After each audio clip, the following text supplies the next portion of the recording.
16 कोटींच्या गैरव्यवहार प्रकरणी संचालकांकडून म्हणणे सादर. जिल्हा मध्यवर्ती सहकारी बँकेतील कथित 16 कोटी 59 लाख रुपयांच्या आर्थिक अनियमितता प्रकरणी आजी-माजी संचालकांनी चौकशी अधिकाऱ्यांसमोर आपली बाजू मांडली.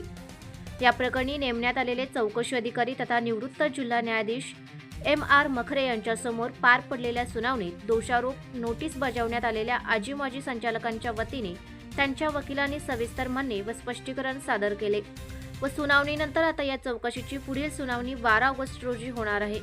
बँकेच्या मागील संचालक मंडळाच्या कार्यकाळात विविध खर्चाच्या व्यवहारांमध्ये अनियमितता होऊन बँकेचे सुमारे 16 कोटी 59 लाख रुपयांचे नुकसान झाल्याचा प्राथमिक निष्कर्ष चौकशीत नोंदवण्यात आला होता.